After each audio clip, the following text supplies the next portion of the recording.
The hush of the courtroom was alive with its own electricity. It was the kind of silence that seemed to press against the walls, as though the building itself understood what was at stake. Marble columns loomed tall and unforgiving, their cold weight echoing centuries of order, hierarchy, and ritual. Every seat in the gallery was filled, not just with lawyers, aides, and reporters, but with ordinary citizens who had come to witness something unusual. They were not there for a trial in the traditional sense. They were there for a clash of wills. At the center of the room sat Judge Judy, her black robe as crisp as her reputation. The lines of her face, carved by decades of command, carried the authority of someone who had humiliated thousands on television and turned it into a career. Her gaze was sharp, scanning the room with the impatience of someone unaccustomed to challenge. She knew how to command silence with the flick of her eyes, how to reduce excuses to ash with a single sentence. Today, she believed, would be no different. But across from her stood Jasmine Crockett, her posture deliberate, her movements calm. A congresswoman from Texas, she was known in political circles for her fiery defenses and unshakable presence, especially in hearings designed to wear her down. She carried herself as if she were not walking into a courtroom, but into a battlefield already tilted against her. The weight she bore was heavier than the leather portfolio she placed on the table. It was the weight of expectation, of voices she represented who rarely had the chance to stand in rooms like this without being spoken over. The crowd murmured as the two women locked eyes. "Can a judge silence a congresswoman?" someone whispered, near the back, the question catching like a spark through the rows of restless bodies. Reporters leaned forward, pens ready, cameras flashing. Every angle of the confrontation was being documented. Every breath felt like prelude. Judge Judy cleared, her throat the sound slicing through the room. She leaned forward, the bench amplifying her authority, and her voice carried the same sharp cadence that millions had come to recognize on daytime television. "Congresswoman in my courtroom, you'll keep your theatrics outside. Do you understand?" The words hung heavy in the air, a deliberate attempt to cut before the fight had even begun. Judy's tone wasn't just a warning, it was a performance, a claim of dominance meant to remind everyone present who truly ruled this space. Jasmine Crockett didn't flinch. Her expression didn't betray the sting that others might have felt. Instead, she straightened in her chair, a small movement that radiated defiance. Her voice, when it came, was steady and deliberate, every syllable weighed. "Respectfully, Judge, truth isn't a performance." The words cracked through the courtroom like lightning.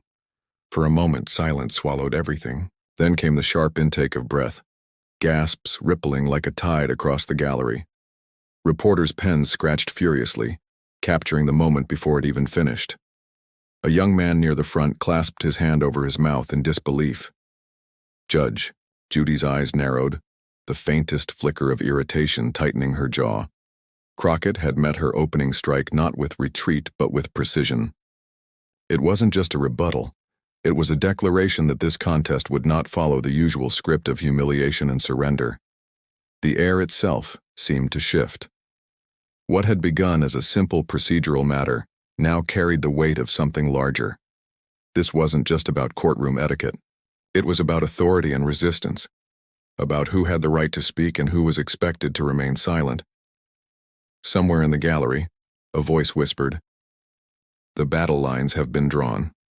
And indeed they had. The judge leaned back, her robe folding into shadows as if the room itself recoiled around her. Crockett adjusted her papers, calm, her breathing even. The confrontation had only just begun, but already it was clear. This was not going to be another ordinary day in court. The opening strike had landed, but the silence that followed was not submission. It was the pause before escalation. The gallery leaned in, sensing that Judge Judy would not let such defiance go unanswered. Her courtroom had always been her empire, a stage where her word was the final one, where interruptions were cut short and excuses mocked into irrelevance. Millions of viewers had grown accustomed to watching her slice through defendants with ridicule as sharp as any gavel. Now, facing Jasmine Crockett, she found herself staring at someone who refused to bend, Judy's voice rose again, clipped and exacting. "This is not Congress, and you are not here to deliver speeches. You will answer questions. Nothing more." Her tone carried with it the weight of command, a reminder of the institution she represented. For decades, Judge Judy had been the embodiment of courtroom authority, a caricature sharpened into cultural reality. To disobey her was to invite ridicule, and ridicule was her most dangerous weapon. Jasmine did not flinch. She leaned slightly toward the microphone, her expression calm, but her words charged with precision. "With respect, Your Honor, if speaking, truth is mistaken for performance, then perhaps what we fear is not drama but accountability." The air thickened. Reporters caught their breath. A murmur ran through the crowd, half astonishment, half awe. Crockett's voice didn't rise, didn't tremble. It carried the kind of controlled strength that revealed she knew exactly what was at stake. Judge Judy's hand twitched at the gavel, a reflex to reassert dominance, but she hesitated. For a fleeting second it became clear. Crockett was not a defendant to be scolded or a witness to be bullied. She was a sitting member of Congress, accustomed to high-stakes hearings where every misstep could become a viral headline. She was, in her own way, Judy's equal. Though they stood in different institutions, both wielded power through words. Judy's eyes narrowed. "Do not mistake tolerance for weakness, Congresswoman. I will not have my courtroom turned into a political circus." Crockett folded her hands atop the table, a subtle gesture of patience. "Then perhaps the best way to avoid a circus is to treat those who speak here with respect, not derision." Gasps fluttered through the rows. It wasn't only the words themselves. It was the reversal.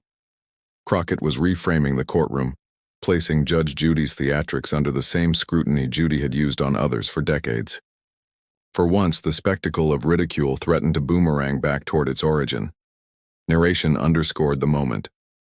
This was not simply a contest of personalities. It was a clash of archetypes. Judge Judy embodied the old image of justice, swift, mocking, absolute. Crockett represented something newer, sharper, more resistant, a demand that truth be spoken plainly, without apology, and without fear of public shame. The spectators could feel the ground shifting. Authority, so often unquestioned in this room, was being tested in real time. Every pause, every inflection of tone mattered. Judge Judy leaned forward, voice dropping into something colder. "You think you're clever, don't you? But cleverness doesn't win cases. Obedience does." Jasmine's gaze didn't falter. Her reply was soft but unyielding. "Obedience is not justice, and I didn't come here to play clever. I came here to tell the truth." The words struck like steel against stone. In the front row, a journalist's pen froze mid-sentence. Another adjusted his camera, trying to catch the expression flickering across Judy's face. For perhaps the first time in memory, the judge's glare did not silence, it provoked, and the gallery knew it. This was no longer routine, it was confrontation. The kind that could not be scripted, the kind that lived and burned in the moment. As the bailiff shifted uneasily by the wall, the crowd seemed to collectively hold its breath. Would Judy tighten her grip, or would Crockett's defiance unravel it further? The battle for control had begun in earnest, and the outcome was far from certain. Judge Judy had always known the power of a well-timed insult. In her televised court, humiliation wasn't a byproduct of justice, it was the brand itself. She had built a reputation not by merely ruling, but by reducing her subjects to punchlines. Her glares and one-liners replayed endlessly on daytime television. Shame was her gavel. It was how she commanded the room, how she won the audience before ever reaching a verdict. And now, she tried to wield it against Jasmine Crockett. The judge leaned forward, voice sharpened into ridicule. "Congresswoman, are you here to testify, or are you auditioning for television? Because if this is a performance, you'll need a better script." The words cut through the chamber with practiced precision. A few chuckles slipped from the gallery, nervous, uncertain laughter from those conditioned to respond on cue. For a moment, Judy's tactics seemed to work. The rhythm was familiar, The cadence, one she had perfected for decades. She had turned countless defendants into spectacles of mockery. Why should today be any different? All eyes shifted to Crockett. Would she retreat under the sting of public laughter? Would she falter? Cameras zoomed closer, waiting for a flicker of insecurity, a hesitation that could be magnified into weakness. But Crockett did not yield. She allowed the silence to stretch, let the echo of Judy's words linger until they became almost uncomfortable. Then she spoke, low and deliberate. When women like me are called dramatic, it's usually because we refuse to be dismissed. The laughter faltered. Some in the gallery straightened in their seats, sensing a shift. Crockett's words weren't a defense. They were an indictment. She wasn't just deflecting Judy's ridicule, she was exposing the structure of it, pulling the curtain back on a tactic that had for too long gone unchallenged. Her tone hardened, but her expression remained calm. Your Honor, if accountability feels like theater, maybe it says more about the stage than the actors. A reporter in the back muttered. She flipped it. Pen scratched faster, capturing the reversal before it evaporated into air. Judy's jaw tightened. For decades, ridicule had been her unassailable weapon, but here, in this moment, it felt dull against Crockett's refusal to absorb it. The shame bounced back, no longer a one-way mirror, but a reflection that revealed something uncomfortable. That the performance wasn't Crockett's, but Judy's. Narration thickened around the moment, layering history into the silence. Public shame has always been a weapon, wielded against those who speak too loudly, too boldly, too inconveniently, especially women of color, especially when their truth unsettles the structures designed to contain them. Judy's tactic, honed on daytime TV, suddenly looked fragile when confronted with a woman who refused to play her assigned role. The gallery shifted again, energy tilting away from Judy's control. Some of the same spectators who had chuckled moments before now exchanged uneasy glances. They weren't sure if they had just witnessed a punchline or the unraveling of one. Judy tapped the gavel lightly, the sound not nearly as commanding as before. This is not a lecture hall, Congresswoman. I will not sit here and allow you to rewrite the rules of my court. Crockett met her gaze without blinking. Then perhaps the rules need rewriting. The words landed heavy like stones in water rippling outward. The silence afterward was more dangerous than laughter. It was agreement, quietly forming in the minds of those watching. A woman in the gallery leaned toward her neighbor and whispered, "She's not afraid of her." That whisper carried, because it was true. Crockett had exposed the performance for what it was, and in doing so, stripped Judy's most reliable weapon of its edge. For the first time, it wasn't clear who was on trial. The energy inside the courtroom had shifted almost imperceptibly at first, like the slow turning of a tide. Where laughter had once rippled in response to Judge Judy's sharp remark, there was now only silence, charged and brittle. The spectators, once entertained, now seemed unsettled, their attention pulled magnetically toward Jasmine Crockett. Phones glowed faintly in the back rows, thumbs racing across screens. A young journalist whispered to her neighbor, "This is already trending." The neighbor nodded, eyes never leaving the Congresswoman. Outside, beyond the courthouse doors, clips were already circulating online. Crockett's refusal to bend was being replayed, dissected, shared with captions like, "She won't let Judy silence her." Judge Judy, sensing the shift, tried to reassert control. Her gavel struck against wood, sharp and impatient. "Order! This is still a court of law, not a campaign rally. You will not rile the audience." Her voice, once enough to snap compliance, now carried an undertone of frustration. The gallery stirred, but not as Judy intended. The command landed flat, like a familiar song played one too many times. The power of her cadence, so long unchallenged, seemed thinner now, less inevitable. Crockett leaned into the microphone, her voice calm, almost quiet, but pitched to reach every corner of the room. "If truth earns applause, Your Honor, then maybe the problem isn't the crowd. Maybe the problem is what the truth reveals." A murmur swelled immediately, not the nervous chuckles of earlier, but something closer to approval. A man in the second row clapped once before catching himself, quickly lowering his hand as the bailiff's glare swept across the room. But the sound had been heard. The spark was lit. Judy's expression darkened. "I will not tolerate disruptions," she snapped, her voice rising, but the people in the room had already changed. They were no longer passive spectators waiting for Judy's signature put down. They were participants, witnesses to a confrontation larger than the four walls around them. Reporters scribbled more furiously, some already drafting headlines in their minds. A camera flash illuminated Crockett's steady profile, her shoulders squared, her face unreadable. Narration drew the moment into sharper relief. Authority depends not only on the one who wields it, but also on the consent of those who recognize it. Judge Judy's empire of scorn had thrived because audiences had cheered it, validated it, and spread it. But here, in this courtroom, the same audience was beginning to recoil. The mockery no longer landed as justice. It looked instead like bullying. Judy leaned forward again, her voice cutting through the rising murmur. "Do you expect this court to indulge your speeches? Do you expect a free pass because of your office?" Crockett's eyes narrowed, not in anger but in resolve. "No, Your Honor, I expect fairness, I expect dignity, and I expect that the law applies to all of us, including how we treat one another."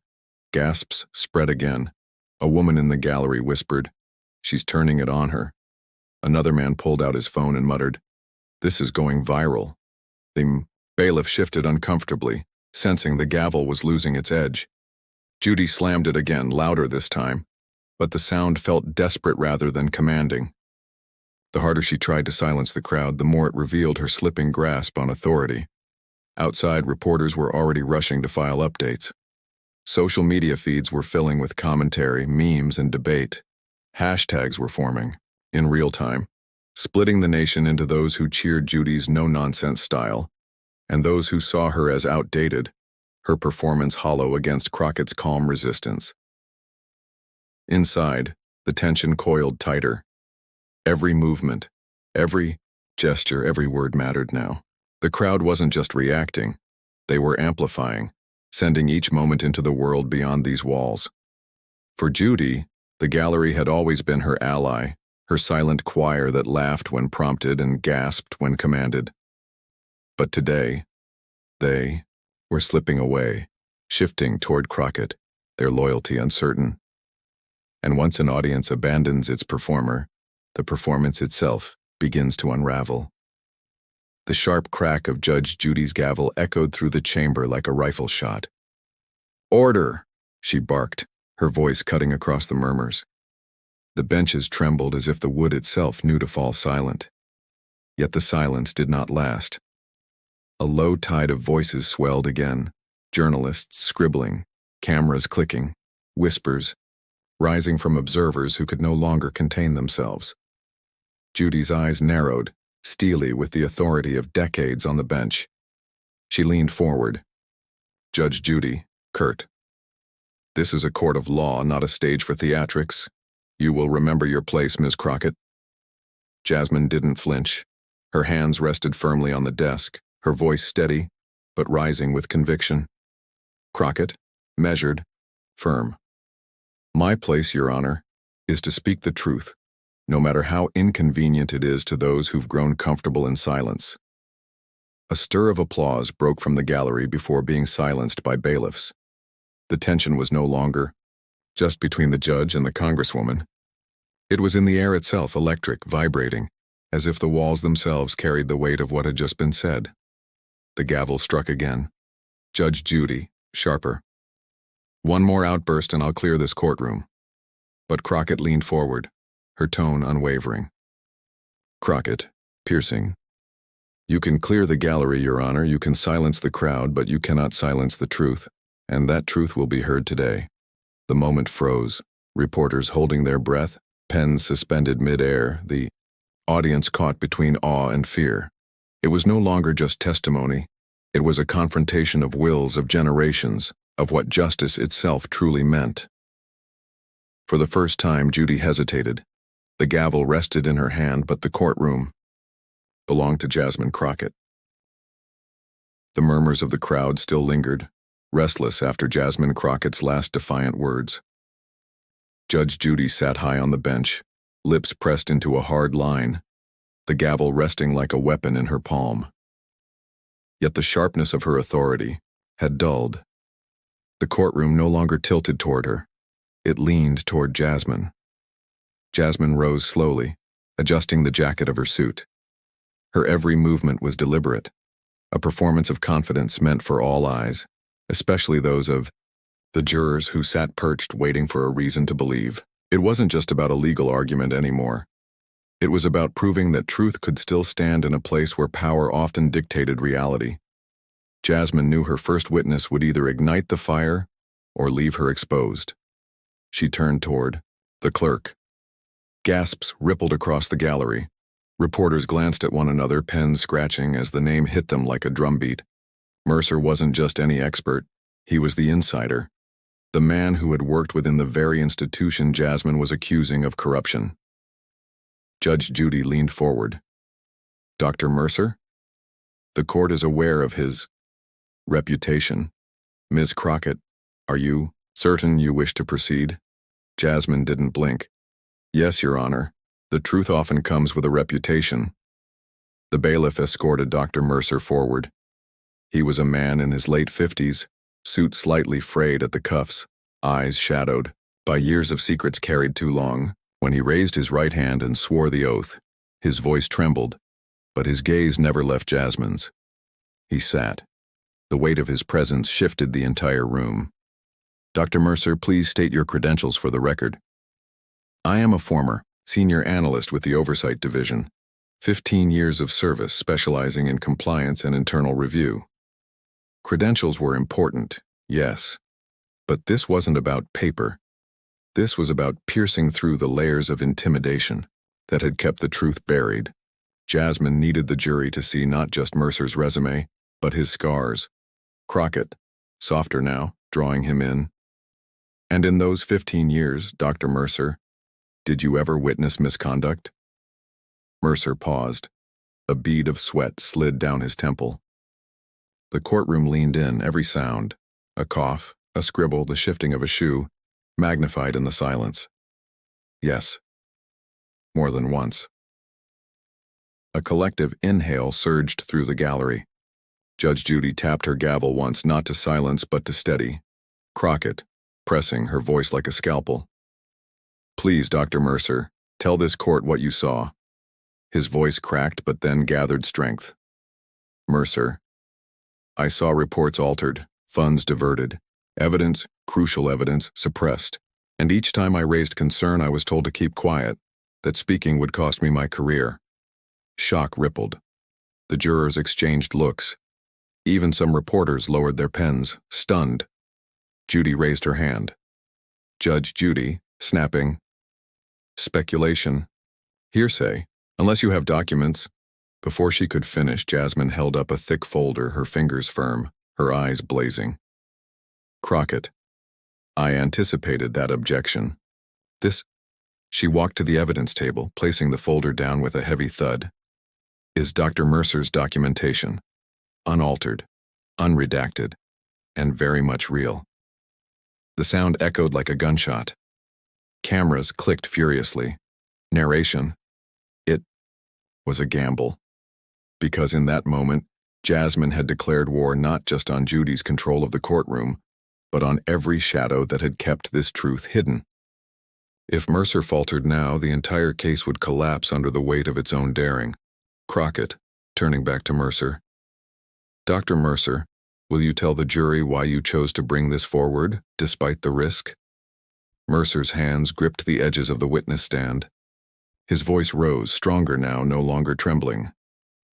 Mercer, because silence makes me complicit, and I won't carry that sin any longer. The people deserve to know. The room erupted, a chorus of gasps, half-choked cries, even scattered, applause before the bailiff barked for order. Judge Judy slammed the gavel again, harder this time, but it no longer commanded submission. It sounded desperate, like a protest against a tide too strong to stop. Judge Judy, furious. This is my courtroom, Ms. Crockett. I will not have it turned into a circus. Jasmine turned slowly, facing her squarely. Her voice cut through the tension like a blade. "Respectfully, Your Honor, it stopped being your courtroom the moment the truth walked in." For a heartbeat, silence reigned. Then, an eruption of voices, uncontrollable. The gavel pounded, but it was drowned beneath the rising storm. The first witness had spoken. The first crack had split the wall. And everyone in that chamber knew the flood was coming. The courtroom had settled into a strange rhythm. Judge Judy's gavel striking like a conductor's baton, Crockett's voice surging and retreating like the tide, and the audience, caught in the undertow, gasping, whispering, clapping, and sometimes recoiling in stunned silence. What began as a spectacle had now become something heavier, a crucible of values, a public trial of dignity itself. Crockett knew it. She could feel the temperature shift. For the first time since the confrontation began, she sensed the air turning in her favor. Where moments ago Judge Judy's sharp reprimands drew approving nods, now they rang hollow, even brittle. The people were no longer laughing along with the judge's barbs. They were leaning into Crockett's words, searching for the marrow inside them. Judy felt it too. Her authority, usually absolute, commanding any room she entered, no longer held the same spell.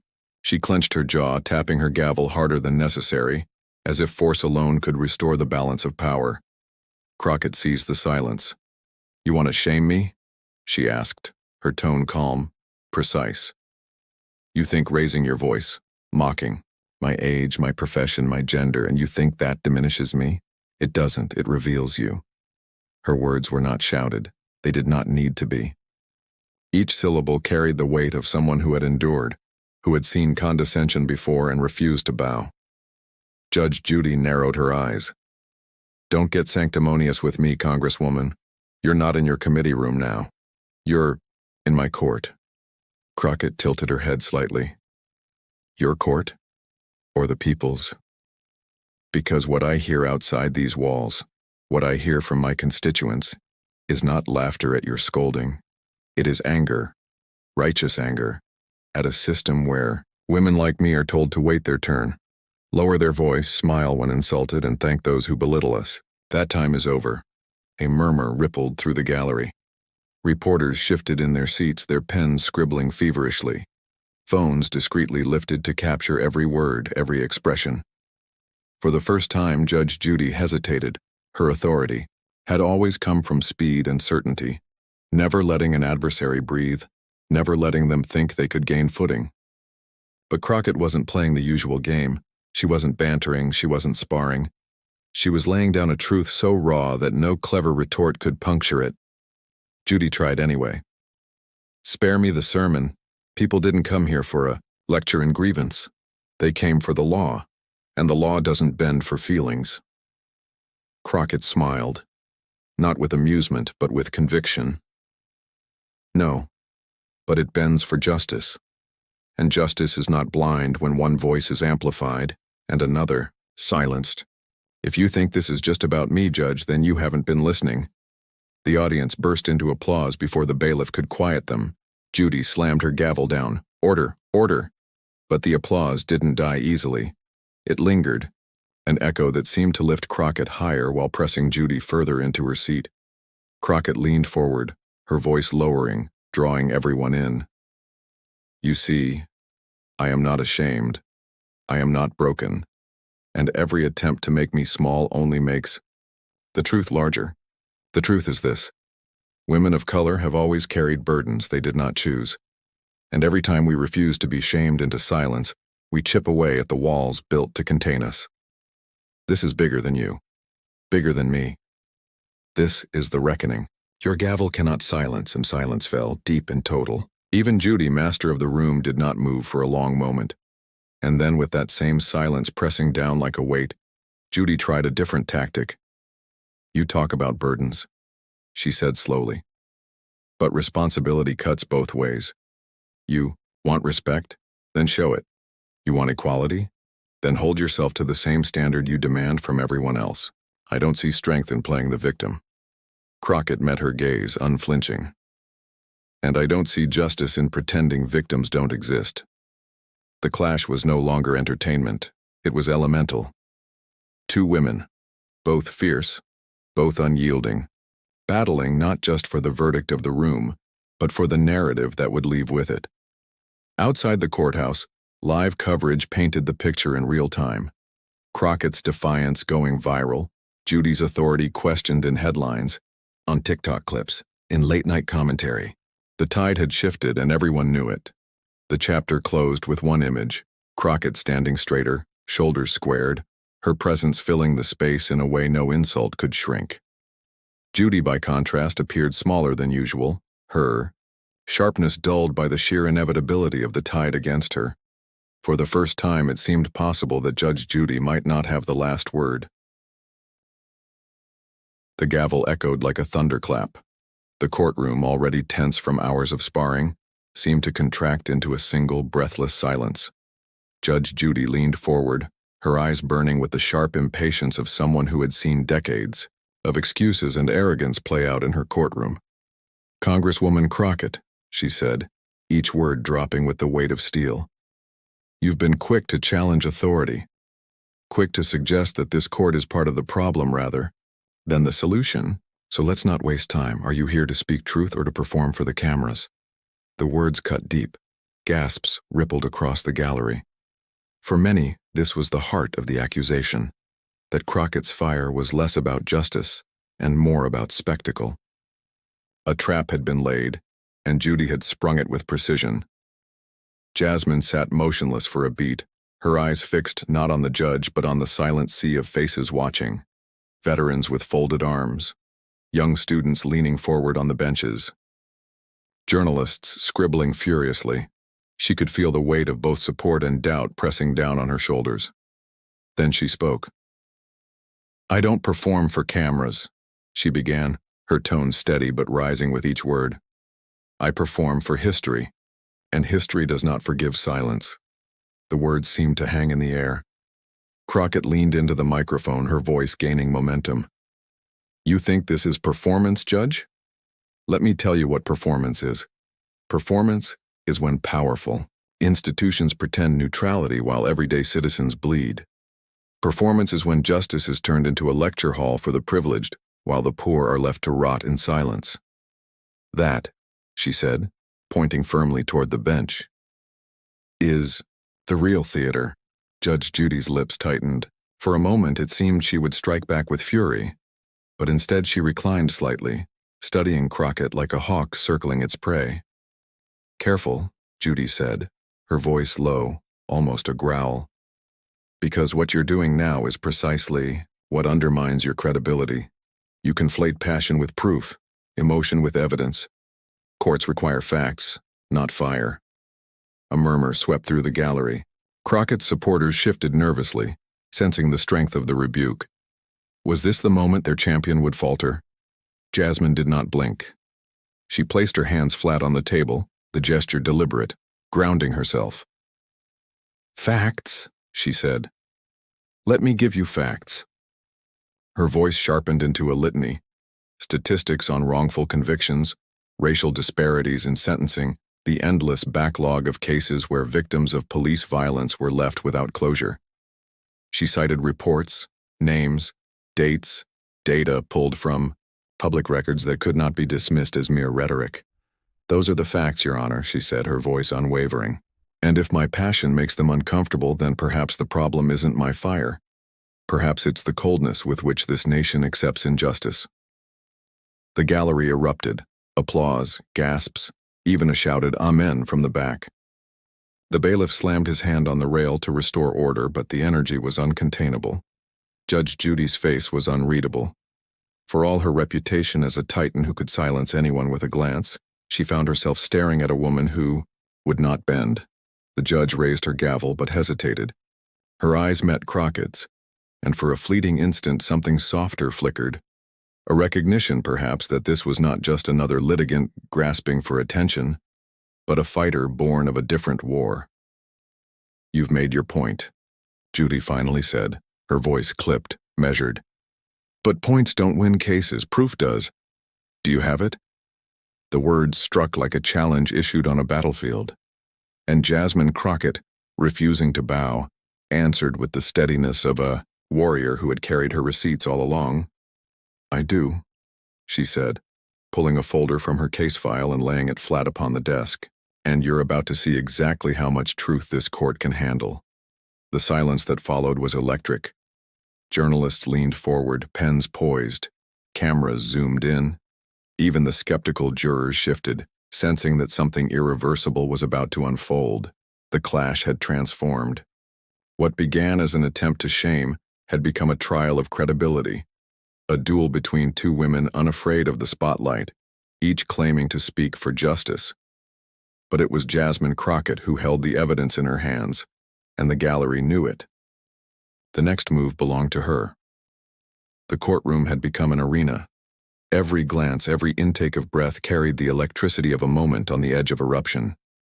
Judge Judy sat forward in her chair, her posture radiating authority but her eyes sharp with exasperation. The clash between judicial authority and legislative passion had simmered all day, but now it boiled over. Narration. What began as a measured exchange of law and principle had become something rawer, an ideological collision that was no longer about legal precedent but about the very soul of accountability in America. Crockett stood at the lectern, her notes untouched. She didn't need them. What she carried now wasn't paperwork, but conviction. Her voice trembled, not from fear, but from the weight of truths she refused to let be silenced. "Crockett, steady, deliberate. Judge, with all due respect, the way you've conducted this exchange reflects the problem we're fighting against.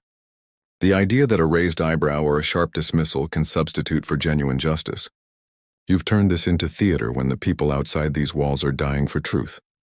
A murmur surged through the gallery, a wave of agreement and unease. Judge Judy's gavel cracked down, the sound echoing like a rifle shot. Judge Judy, curt, cutting. "This is not your pulpit, Congresswoman. This is a courtroom. I will not allow grandstanding or political lectures to hijack these proceedings." Crockett's eyes narrowed. She didn't raise her voice, but her words carried, like iron through the chamber. "Crockett, grandstanding? Or refusing to sit silently when injustice wears the mask of order? If this chamber silences those who challenge the system, then it is not justice. It's choreography, and I refuse to dance." Narration. The audience leaned forward, sensing the shift. Crockett was no longer debating. She was indicting the very structure that had been wielded to shame her. Judge Judy's expression tightened, her authority tested in real time. She gestured sharply. "Judge Judy, you are perilously close to contempt, Congresswoman. Do not mistake this courtroom for a campaign rally." But Crockett, undeterred, stepped closer, her hand pressed to the wooden surface as if anchoring herself to the history carved into its grain. "Crockett, contempt? Let's speak of contempt. Contempt is the smirk given to citizens who come seeking fairness and leave with empty hands. Contempt is dismissing the voices of those without power while elevating those with influence. If you want to hold me in, contempt, Judge, know this. I'd rather stand shackled in truth than sit comfortably in silence." Gasps rippled through the gallery. The weight of her declaration hit like thunder. Even reporters stopped scribbling, transfixed. For the first time, Judge Judy's composure faltered. Narration.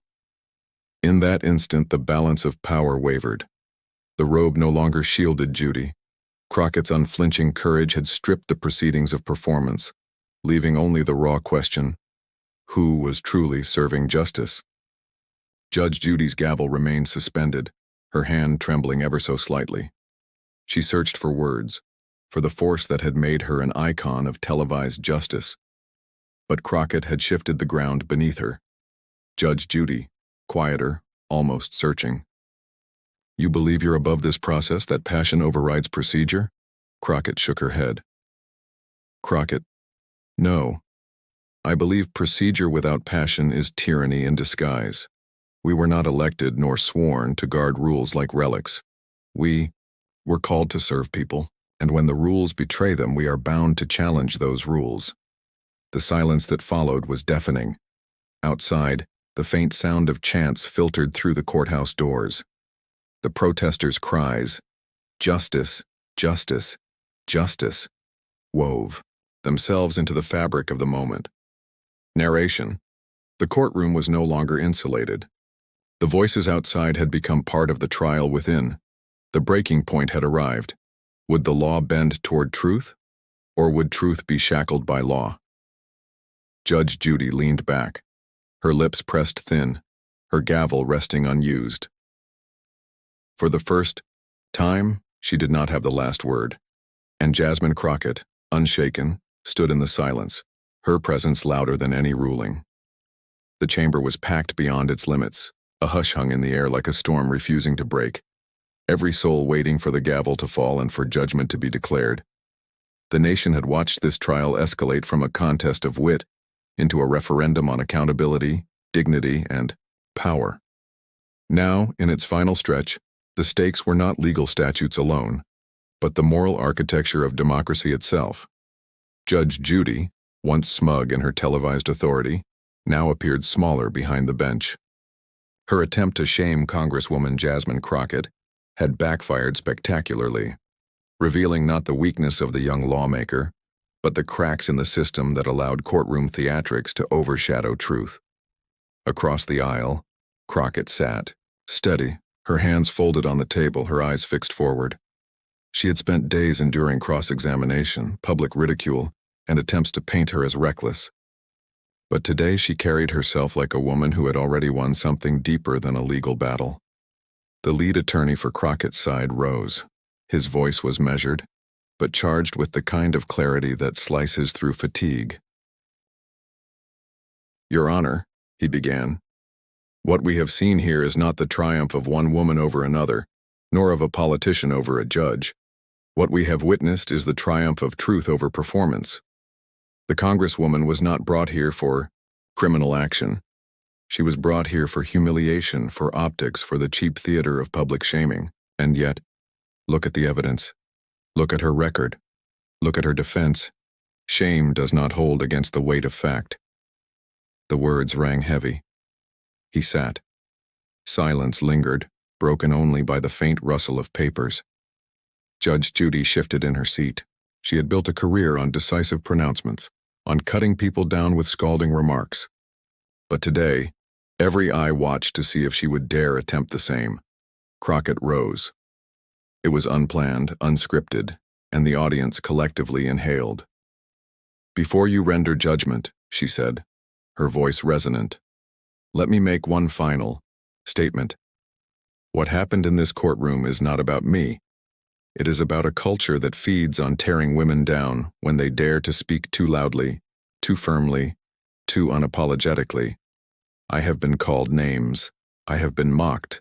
I have been told to sit down to know my place, and today, that very script was tried again. But I stand here as proof that shame only sticks if you let it. I refuse. I will always refuse." A ripple of applause broke despite the bailiff's warning. Judge Judy's gavel struck once, then twice, but the energy could not be quelled. It was no longer about courtroom order. It was about a cultural reckoning unfolding live. When the applause subsided, Judge Judy leaned forward. Her voice, usually sharp as a blade, cracked with something that sounded almost like restraint. "The court acknowledges," she said slowly, "that there was no legal standing for this proceeding to continue. The claims presented were unfounded, built more on perception than substance. Therefore, this case is dismissed. Dismissed." The word ricocheted across the chamber like a gunshot. Crockett's team exhaled collectively, but Jasmine herself did not flinch. She simply closed her eyes for a moment, letting the gravity sink in, then opened them with quiet fire. For all the theatrics meant to bury her, she had emerged not merely unscathed but amplified. Judge Judy, sensing the shift in atmosphere, attempted one last assertion of control. "This court will not be turned into a stage," she barked. Crockett met her eyes unwavering. "With respect, Judge, that's exactly what you tried to make it. But the truth has a way of rewriting the script." Gasps echoed. The gavel slammed again, harder this time, but it was futile. The crowd had already risen to their feet, the air electric with the unspoken recognition that something larger had happened. This was not just a dismissal of a case, it was the rejection of a culture of public humiliation, of weaponized shame, of power wielded without justice. Outside, cameras flashed as Crockett exited the courthouse. Reporters shoved microphones forward, their voices colliding in a cacophony of questions. But she paused only once, turning to face them, her voice steady and sure. "Let this day be remembered," she said. "Not for who tried to shame me, but for who refused to bow to it."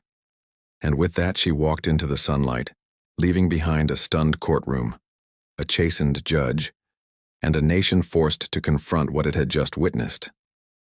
The silence that followed was not absence, but presence, the kind of silence that lingers long after a verdict, reshaping memory, reshaping history,